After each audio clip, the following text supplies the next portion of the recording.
take a session from being in a kind of safe, orderly, predictable place and knock it instantly into a kind of beautiful chaos. Salut à toutes et tous, c'est Jaf. Aujourd'hui dans Bibi Blabla, nous allons parler avec Monsieur The Edge de créativité et comment la développer, comment la favoriser. En attendant le visionnage qui va bien entendu être passionnant, je vous invite à vous abonner à ma chaîne YouTube en bas et à cliquer sur la petite cloche par-ci par-là pour pouvoir être averti des nouvelles vidéos que je sors. Voilà, on se retrouve après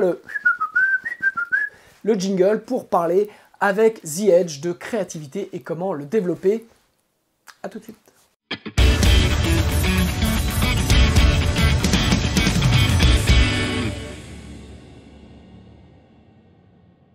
Ok, donc voilà, The Edge, pour ceux qui me connaissent un peu, savent que il fait partie de mes guitaristes préférés, il fait partie de ma culture musicale, il fait partie des musiciens qui m'ont donné envie de jouer de la guitare. Voilà, The Edge, pour moi, est le guitariste qui, à la base, est très limité, mais qui a su, dépasser et transcender, ses limites en tant que musicien pour en faire vraiment, pour avoir une patte, pour avoir un son qui est unique. Voilà, donc c'est, je dirais, parmi tous les guitaristes, un de ceux que j'admire le plus pour avoir réussi à contourner ses faiblesses et en faire que des forces. Donc vraiment, j'ai beaucoup d'admiration pour The Edge.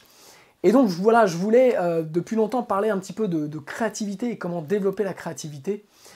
Et je suis tombé sur cette interview de The Edge pour l'émission The Off Camera Show. Et donc voilà, je vous ai mis le lien en bas aussi pour que vous puissiez voir cette interview. Il y en a 3 ou 4 qui se suivent.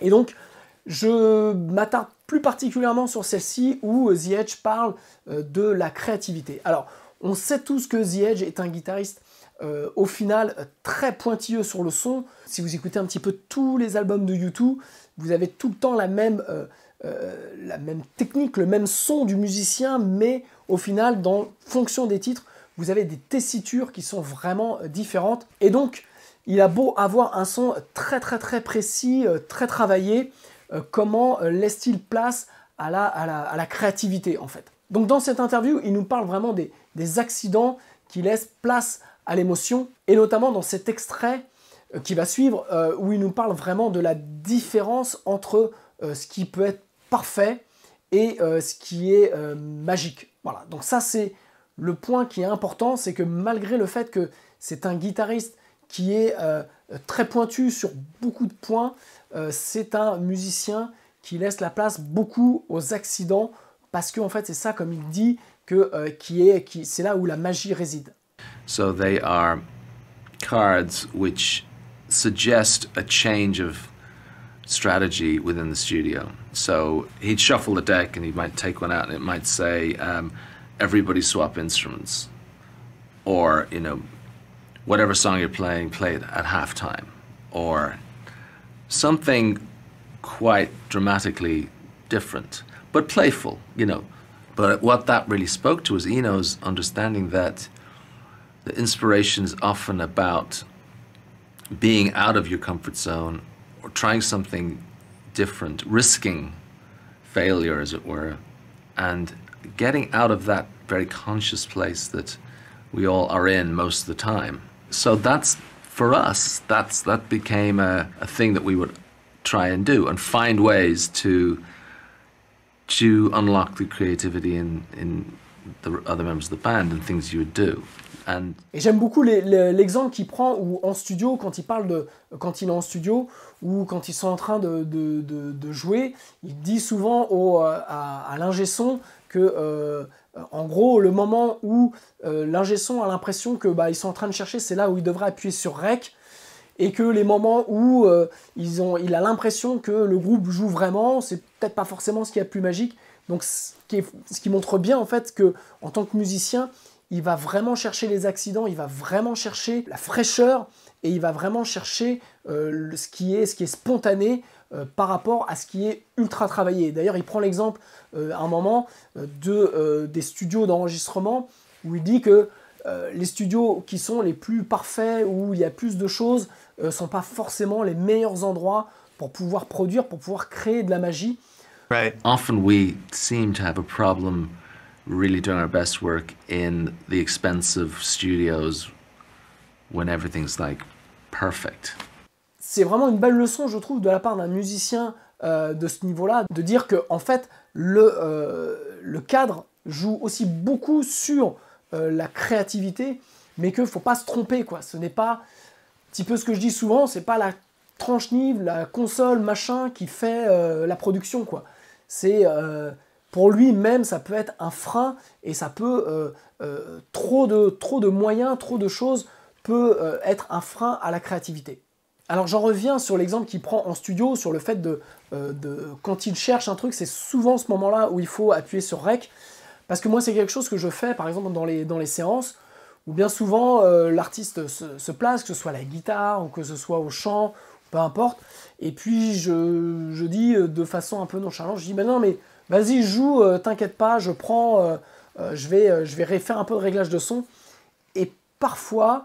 alors ce que je fais c'est que j'appuie tout le temps sur Rec, c'est-à-dire que même si je suis en train de régler des EQ, des compressions, quoi, ok, j'appuie toujours sur Rec, et surtout parce qu'il se passe parfois quelque chose de magique, puisque en fait le musicien n'a pas la pression, n'a pas l'impression que forcément il est en train d'enregistrer, donc c'est un peu un coup pour rien, et on peut avoir vraiment des choses qui, même si techniquement elles sont pas bonnes, on peut avoir vraiment de très bonnes idées, ce qui peut après nous servir, je dirais, dans la séance. Je peux ressortir des premières prises pour dire, tu vois, là, tu avais joué comme ça, et ça, c'est super bien. Maintenant, tu refais la même chose, mais peut-être en mieux, donc on va aller chercher autre chose. Voilà, donc c'est quelque chose que je fais aussi tout le temps, c'est-à-dire qu'il n'y a pas de coup pour rien, il n'y a pas de démo, j'avais fait un bibi blabla, je vais vous remettre le lien en haut sur Stop aux démos, c'est-à-dire que n'oubliez pas que on va chercher de la magie, on ne va pas chercher forcément une performance, donc c'est un petit peu un mélange des deux qui va faire que entre la magie, entre la spontanéité et la performance, vous allez avoir quelque chose. Trop de ce qui parle dans l'exemple avec Quincy Jones, que je vais vous mettre. That sort of creative inspiration is, you're waiting around for love. I've talked to a lot of musicians and producers over the years, and Quincy Jones talks about it as God walking through the room, you know, that you get a session where everything is perfect, and yet it's just lacking that spirit, that spark. Right, right. Il peut y avoir un super studio, il peut y avoir les meilleurs ingé sons, les meilleurs musiciens. Si à un moment, il n'y a pas l'étincelle, s'il n'y a pas la magie, eh bien, ça sera parfait, mais au final, ça ne sera pas la bonne prise. Et ce que j'aime dans son approche, c'est qu'il fait bien la différence entre ce qui est parfait et ce qui est magique. Voilà, donc on a trop tendance, nous en home studio aussi, aujourd'hui avec le home studio, à aller chercher la perfection, puisque en fait on peut refaire autant de fois qu'on veut, donc ça c'est le côté positif, je dirais, du home studio. Mais moi ce que je vous explique souvent, c'est que quand j'enregistre, par exemple pour moi, et que j'ai le temps en studio, je refais plusieurs séances à des jours d'intervalle pour avoir l'apprentissage de ce que je dois jouer dans les mains, donc comme je vous l'ai montré notamment avec le solo de Vortex, donc pareil, je vous remettrai le lien, mais surtout pour aller chercher le bon mood, je dirais, du moment, quoi, pour aller chercher le moment où je suis prêt, quoi. Alors, les 3 leçons que j'aime bien avec The Edge dans cette interview, c'est d'être, il dit, voilà, faut être en dehors de sa zone de confort, donc ça c'est Brian Eno qui visiblement arrive à les placer en dehors de leur zone de confort.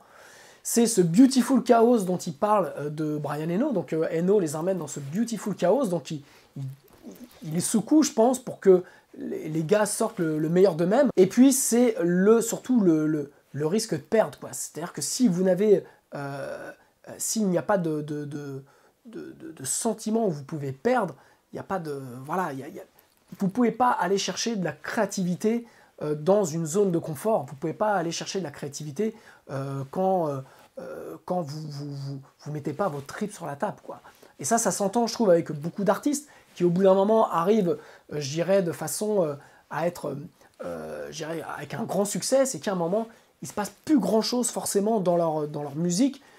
Alors elle est beaucoup mieux produite, alors on sent qu'il y a plus de moyens, on sent que techniquement ils sont meilleurs, mais la petite étincelle, parfois, elle se perd. Moi je trouve par exemple avec U2 qu'elle s'est perdue depuis quelques albums. Voilà, je suis ultra fan, mais c'est vrai que depuis, je dirais pour moi, How to Dismantle an Atomic Bomb en 2005, je dirais après, voilà, je trouve ça pas bien, quoi. Voilà, je trouve qu'ils ont perdu un peu la flamme, et ils ont perdu ce truc. Donc, aparté, voilà. Donc malgré tout, ce que j'aime bien, voilà, dans cette interview de The Edge, c'est ces 3 points, c'est être hors de sa zone de confort, c'est aimer le risque, c'est provoquer le risque, et c'est le beautiful chaos de se mettre dans ce beautiful chaos pour vraiment faire sortir quelque chose d'intéressant artistiquement. D'ailleurs, il prend l'exemple de Charles Bukowski, voilà la citation qu'il fait de Charles Bukowski, je vous la mets tout de suite. I don't know. It's hard to explain, but I think it was Charles Bukowski who once said that nothing worth a shit was ever written in peace and quiet. Je trouve ça fort, c'est un peu ce qu'il dit, c'est-à-dire qu'il y a un moment, voilà, faut aller provoquer ce beautiful chaos pour créer quelque chose. Alors, moi je sais que ce que j'aime bien, c'est par exemple dans la production de mes titres, c'est changer les habitudes, et c'est aussi la raison pour laquelle je travaille à chaque fois avec des musiciens différents, parce que en fait, ils vont me pousser à me réadapter quelque part à leur jeu, à me réadapter à leur univers. Voilà, ils amènent leur univers dans le mien, et c'est ce que j'aime beaucoup. Par exemple, je pense à Bientôt les loups, où mon ami David Dugaro, voilà, par son jeu de guitare, pourtant j'aime pas jouer avec un autre guitariste, mais par son jeu de guitare, m'a amené à revoir des choses et à jouer un petit peu différemment. Donc il a emmené le titre vers une énergie que je n'aurais pas forcément mis tout seul.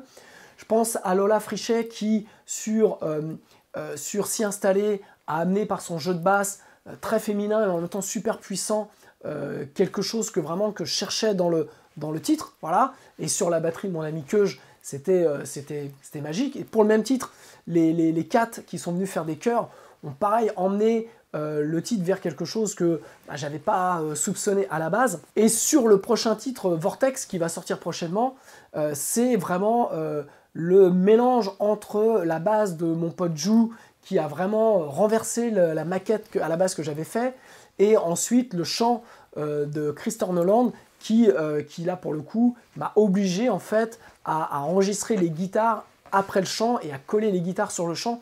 Donc voilà, donc ça a été un beautiful chaos, parce que moi, ça m'a complètement chamboulé mes habitudes de travail, et surtout, ça m'a emmené dans un endroit où vraiment je ne pensais pas pouvoir aller vraiment tout seul.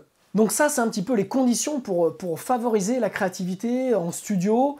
Voilà, moi je vous ai parlé un petit peu en home studio, le fait de jouer avec d'autres musiciens, ça va vous obliger à chaque fois différemment à aborder les choses d'une autre manière. Comme je vous explique, moi je travaille, par exemple mes parties, je vais les bosser, mais je vais les enregistrer sur des jours différents pour avoir le jour où vraiment j'ai la bonne intention dans le jeu, je connais bien ma partie à jouer, et surtout ça va être le bon mood, quoi, le mood du jour qui va faire que il va ressortir quelque chose que je cherche. Voilà, donc moi je travaille comme ça en home studio. C'est l'avantage du home studio, c'est de pouvoir fractionner et de pouvoir étaler pour avoir le bon jour où vous allez être vraiment dans le bon mood. Après, la créativité, c'est aussi quelque chose qui me tombe dessus. Je pense là plus sur la partie compo. Moi, je sais que sur les compos que je peux faire, elles arrivent bien souvent très très vite. Et c'est quelque chose qui ne se prévoit pas. Donc, par contre, c'est quelque chose qui se travaille. C'est-à-dire que on ne sait pas quand la créativité va nous tomber dessus, mais à un moment donné, il faut aller la solliciter. C'est comme tout. C'est-à-dire que ça ne tombe pas comme ça du ciel.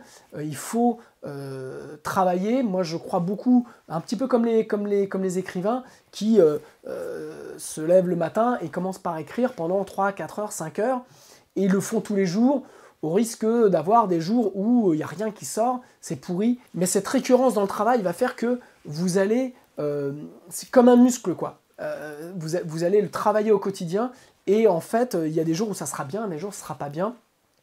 Mais quand ça va venir, quand ça va tomber dessus, vous allez sortir du bon.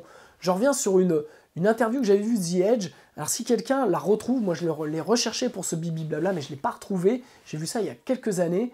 J'ai trouvé ça grandiose où il racontait en fait, je crois que c'est pour le titre Running to Stand Still, qui montre, où en fait il explique qu'il était chez lui, limite en peignoir, quoi, comme un dude, et puis le morceau lui tombe dessus.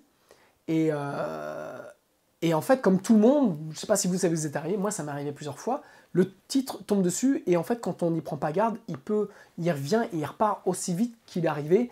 Et en fait, si on ne fait pas attention, eh bien en fait on peut se retrouver avoir oublié, avoir juste l'impression d'avoir eu un super titre, mais on est incapable de retrouver le groove, de retrouver la nonchalance ou de retrouver l'esprit. On a juste 3 accords, mais ces 3 accords-là, on n'arrive jamais à les faire ressonner comme ça. Et donc il raconte il tombe sur la rythmique de Running to Standstill, et à ce moment-là, on sonne à la porte, et c'est un livreur qui vient livrer un colis, et en fait il dit posez-le là, et en fait lui il continuait à jouer le morceau pour vraiment le mémoriser, pour avoir le truc, parce qu'il venait juste d'avoir l'idée, et en fait il savait que si il posait la guitare, il prenait le colis, il remerciait le livreur et puis il reprenait sa guitare, c'était oublié.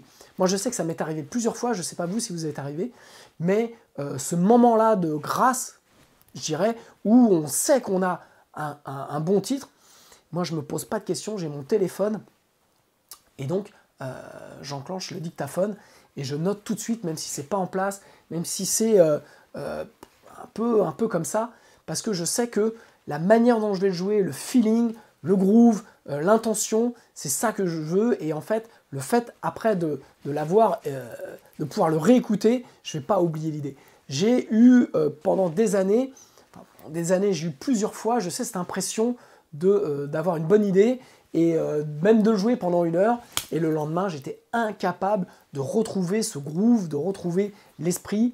Et ça, c'est quelque chose avec lequel, je dirais, on rigole pas avec la créativité, c'est-à-dire que quand elle vous tombe dessus, il faut avoir l'humilité, je dirais, de l'accueillir et de la figer. Je dirais, voilà, donc, si vous êtes musicien, il faut l'enregistrer tout de suite.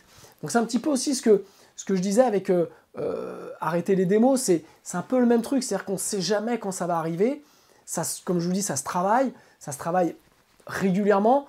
Moi je sais que après, à vous de trouver, je dirais, un petit peu votre moment, mais moi je sais que c'est tôt le matin que j'aime bien travailler ma créativité. Et en fait, c'est quelque chose qu'il faut être prêt à l'accueillir. Voilà, je trouve que c'est l'humilité d'ouvrir les bras et d'accueillir quand vous avez la bonne idée, quand vous avez le bon truc, et de tout de suite le figer, tout de suite l'enregistrer pour vous permettre de vous en souvenir. Donc pour conclure, la créativité pour moi est comme un muscle. C'est quelque chose qui se travaille. C'est pas, faut arrêter de penser qu'il y a des gens plus doués que d'autres. Oui, il y a des gens plus doués que d'autres, pardon, mais il y a des gens qui travaillent cette créativité, qui travaillent ça comme un muscle, parce que si vous ne l'entretenez pas, elle va finir par, même si vous avez des aptitudes vous n'allez pas sortir le meilleur de vous-même, vous n'allez pas la provoquer suffisamment. Donc c'est aussi, ça se travaille, ça se provoque quotidiennement. La répétition, comme tout, est le meilleur moyen de pouvoir arriver à ses fins, et notamment le meilleur moyen de stimuler cette créativité. Voilà, ça se stimule, et plus vous la stimulez fréquemment, tous les jours, plus vous allez être en forme et plus vous allez pouvoir accueillir des choses. La créativité aussi a besoin d'être malmenée, elle a besoin d'être secouée. Voilà, c'est ce que disait un petit peu le Beautiful Chaos, c'est qu'il y a un moment, il n'y a pas de conditions non plus idylliques. Voilà, vous pouvez, on le sait bien, vous avez le spleen, vous vous faites plaquer, vous avez un souci, voilà, c'est à ce moment-là aussi où la créativité va ressortir, mais vous avez la possibilité d'utiliser, je dirais, votre vécu, d'utiliser un petit peu ce qui se passe autour de vous. Si vous travaillez votre créativité, vous allez pouvoir profiter, je dirais, un petit peu de ce qui se passe, de votre environnement, pour pouvoir en faire sortir quelque chose. C'est pour ça que je pense qu'aujourd'hui, dans le contexte actuel, on est dans une situation où on peut utiliser, je dirais, cet environnement-là pour être vraiment créatif. Alors la créativité aussi nécessite, à contrario de ce que je viens juste de dire, du fun. C'est-à-dire que la créativité, c'est aussi du plaisir, c'est aussi de l'envie. Voilà, c'est pas juste de la douleur. C'est un petit peu ce mélange de ces deux paramètres. Mais si vous n'avez pas de fun, si vous n'avez pas d'envie, je dirais ça devient aussi un peu un travail. Quand je disais, souvent dit que musicien, c'est pas un métier, ou artiste, c'est pas un métier. Je pense surtout qu'artiste, c'est pas un métier, musicien, c'est un métier, mais artiste, c'est pas un métier. Parce que si ça devient un métier, l'art, la créativité n'est pas forcément au rendez-vous. Ce que je vous disais au tout début de cette vidéo, c'est-à-dire que plus vous allez calculer, plus vous allez être professionnel dans votre domaine, plus vous allez perdre quelque part une partie de cette nonchalance, plus vous allez perdre une partie de cette fraîcheur qui fait que vous allez vraiment... qui va stimuler votre créativité. Donc vraiment, la partie manque de fun, travail, en fait, il faut travailler, mais si vous travaillez sans fun, sans plaisir, bah, c'est un métier, quelque part, et la créativité va être de plus en plus difficile à venir. Si vous avez le fun, le plaisir, et que vous travaillez, parce que c'est du travail malgré tout, vous allez stimuler la créativité. J'espère que je me fais bien comprendre dans cette notion de travail avec ou sans fun. Elle a donc aussi besoin, la créativité a donc besoin aussi de risque, elle a besoin d'être sous pression. On sait bien aussi que c'est parfois sous pression qu'on sort les meilleures choses, mais en même temps, on peut sortir les meilleures choses sous pression parce que on a travaillé avant, parce qu'on a cette répétition de travail qui fait que quelque part on est prêt et que la pression va mettre un coup de pompe au cul à la créativité. Et donc, voilà, si vous ne travaillez pas et que vous mettez la pression, vous allez au contraire avoir les pattes sciées. Et c'est ce qui arrive parfois en studio. Je le vois avec des artistes qui sont un peu neufs.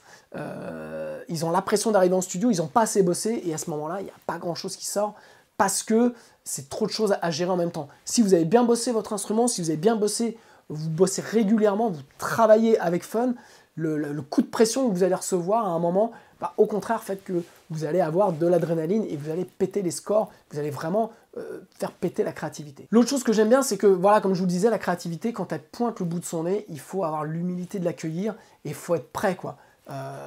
C'est-à-dire que la bonne idée, le bon truc qui arrive au moment, on n'est peut-être pas capable de refaire le lendemain. C'est ça, l'interprétation. Ce que je vous dis sur ne faites pas arrêter les démos, c'est que voilà, vous pouvez chanter quelque chose de bien un jour et le lendemain y refaire 20 prises 20 jours après et ne jamais retrouver cette fraîcheur, cette émotion. Alors voilà, j'espère que vous en savez un peu plus sur la créativité. Est-ce que ça vous a donné des idées? Est-ce que j'attends vos commentaires en dessous? Voilà, j'aime vraiment bien l'approche de The Edge quand on sait à quel niveau il est. D'entendre de la bouche de ce musicien autant de simplicité et vraiment de bon sens, ça fait vraiment du bien à côté de plein de choses qu'on voit dans la musique, mais au final, je dirais les vrais grands, ce sont ceux-là.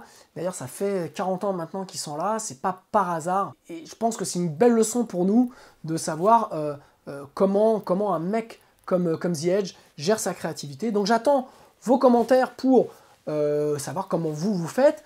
Moi, c'est clair que pendant cette période de confinement, je pense que c'est la période un peu idéale si vous voulez vraiment travailler, de prendre rendez-vous avec vous-même.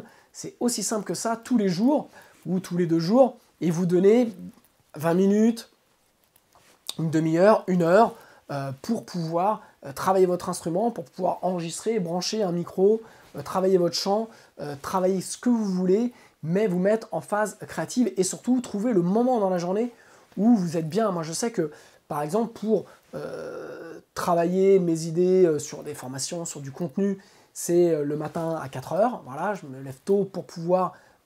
c'est là où j'ai les meilleures idées quand il fait encore nuit pour travailler ce type de choses.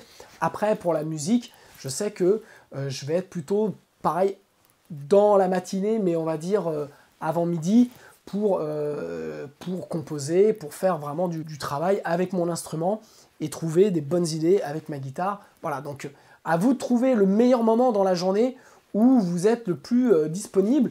Il faut arriver à couper les ponts un petit peu avec l'ambiant pour se créer une espèce de bulle et être confiné dedans dans votre home studio par exemple pour pouvoir vraiment travailler, ne pas être dérangé et attendre. J'irai travailler pour attendre et attendre que cette créativité arrive. Et quand elle arrive, comme je vous l'ai dit, être prêt à l'enregistrer parce que pas deux fois, ça peut arriver qu'une seule fois. Et une bonne idée, moi je sais que j'ai des titres en moi que j'ai oubliés et je me souviens de l'émotion que j'ai eue en les créant, mais je suis incapable de les rejouer parce que je n'ai pas su les noter à ce moment-là, parce que j'avais pas de dictaphone, parce que j'avais pas de téléphone. Et voilà, ce sont des titres, je pense, perdus pour moi à jamais. Donc voilà, l'humilité d'accueillir et de travailler. Voilà, j'aime bien ça. Je vous embrasse, je vous dis à la semaine prochaine. On se retrouve dimanche pour un bibi blabla spécial sur les formations Cubase que je sors. Donc ma formation Cubase, même pas peur, et toutes les offres que je vous fais. Donc c'est rendez-vous dimanche pour voir tout ça. Je vous embrasse.